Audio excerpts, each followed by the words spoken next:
Եվրոպական 8 երկիր, որոնց ԱՄՆ նախագահ Դոնալդ Թրամփը սպառնացել էր մաքսատուրքերով, հայտարարություն են տարածել աջակցություն հայտնելով Դանիայի ինքնիշխանությանն ու տարածքային ամբողջականությանը։ Միաժամանակ նրանք նշել են, որ պատրաստ են երկխոսության։ Դանիան, Ֆինլանդիան, Ֆրանսիան, Գերմանիան, Նիդերլանդները, Նորվեգիան, Շվեդիան եւ Մեծ Բրիտանիան շեշտել են, մաքսատուրքերի սպառնալիքները խաթարում են անդրատլանտյան հարաբերությունները եւ իրավիճակն ավելի վատ թարացնելու վտանգ ստեղծում։ Եվրոպական երկրները նաեւ հայտարարել են, որ մեծացնում են Արկտիկայի անվտանգությունը Գրենլանդիայում անցկացվող արկտիկական դիմացկունություն զորավարժությունների միջոցով։ Թեմային հերթական անգամ անդրադարձել է նախագահ Թրամփը։ Նրա խոսքով ՆԱՏՕ-ն 20 տարի Դանիային ասում է, որ հարկավոր է Գրենլանդիայից հեռացնել ռուսական սպառնալիքը։ Ցավոք Դանիան այդ առնչությամբ ոչինչ չի կարողացել անել, հիմա ժամանակն է եւ դա կարվի, հայտարարել է Թրամփը։ Ավելի վաղ ԱՄՆ նախագահը սպառնացել էր 10% լրացուցիչ մաքսատուրքեր սահմանել եվրոպական այն երկրների նկատմամբ, որոնք զորքեր են ուղարկել Գրենլանդիա եւ դեմ են կղզու նկատմամբ ԱՄՆ վերահսկողությանը։ ԵՄ-27 երկրների ղեկավարներն առաջիկա օրերին հանդիպում կանցկացնեն որոշելու միության արձագանքն այս սպառնալիքին։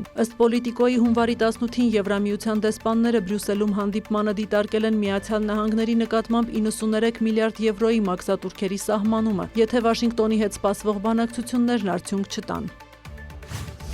Սիրիայի կառավարությունը հայտարարել է քրդերի գլխավորած Սիրիայի դեմոկրատական ուժերի հետ անհապաղ հրադադարի մասին։ Հրադադարը վերջ է դնում գրեթե 2 շաբաթ տևած մարտերին։ 14 կետից բաղկացած համաձայնագրով նախատեսվում է նաև Սիրիայի դեմոկրատական ուժերի ինտեգրումը սիրիական բանակին եւ պետական հաստատություններին։ Նախագահ Ահմեդ Աշշարան հայտարարել է, որ համաձայնագիրը թույլ կտա սիրիական պետական հաստատություններին վերականգնել վերահսկողությունը երկրի արևելյան եւ հյուսիսային 3 նահանգի՝ Հասակայի, Դերեզ Զորի եւ Ռաքայի նկատմամբ։ Սիրիայի կառավարությանը կփոխանցվեն տարածաշրջանի բոլոր սահմանային անցակետերը, գազի եւ նավթի հանքավայրերը։ Դամասկոսը նաեւ վերահաստատել է, որ կճանաչի քրդերի մշակութային եւ լեզվական իրավունքները։ Քրդերենին կշնորհվի պաշտոնական լեզվի կարգավիճակ, քրդական նոր տարին Նովրուզը կհռչակվի ազգային տոն։ Այս հայտարարությանը նախորդել էր Աշշարայի հանդիպումը Սիրիայի հարցերով ԱՄՆ հատուկ բանագնաց Թոմ Բարաքի հետ։ Բարաքը դրական էր գնահատել համաձայնագիրը, այն որակելով քայլ միասնական Սիրիայի ստեղծման ուղղությամբ։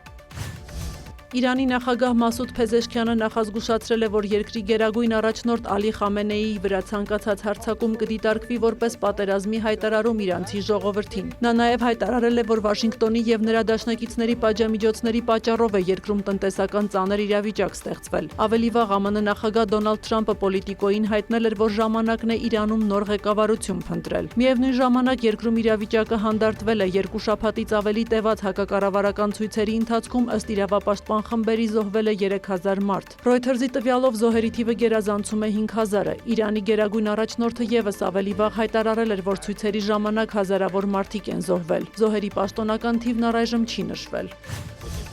Նախագահ Վոլոդիմիր Զելենսկին հայտարարել է, որ ուկրաինական պատվիրակությունը բանակցությունների մի քանի փուլ է անցկացրել ամերիկյան թիմի հետ։ Աշխատանք է ընթանում փաստաթղթերի շուրջ, որոնք հարկավոր են Ռուսաստանի հետ պատերազմի ավարտի համար։ Առաջիկա օրերին ամերիկյան կողմի հետ բանակցությունները կշարունակվեն։ Միևնույն ժամանակ Զելենսկու խոսքով Կիևը Վաշինգտոնին տեղեկացնում է Ուկրաինայի էներգետիկ ենթակառուցվածքի ուղղությամբ ռուսական շարունակական հարվածների մասին։ Նա հայտարարել է, որ Մոսկվան հետաքրքրված չէ դիվանագիտությամբ։ Զուգահեռ շարունակվում են փոխադարձ հարվածները։ Օդեսայի մարզում գիշերը ռուսական անօդաչուները հարվածել են բազմաբնակարան շենքի։ Մի քանի մարդ վիրավորվել է։ Զապորոժիեում եւս կա տուժած։ Ըստ Ուկրաինայի զինված ուժերի առաջնագծում թեժ մարտեր են ընթանում։ Իրավիճակը լարված է Պոկրովսկի շրջանում։ Ռուսաստանի պաշտպանության նախարարությունն էլ հայտնել է գիշերն ուկրաինական 92 ԱԹՍ խոցելու մասին։ Պենզայի եւ Սարատովի օդանավակայանները ժամանակավորապես դադարեցրել են աշխատանքը։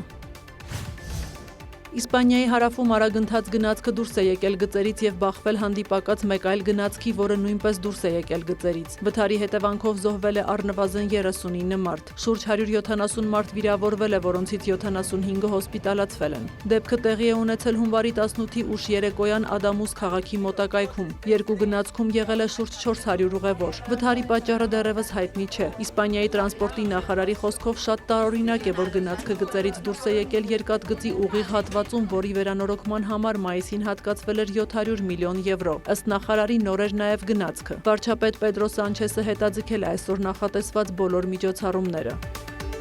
Սյուզաննա Չրաղյան, լուրեր։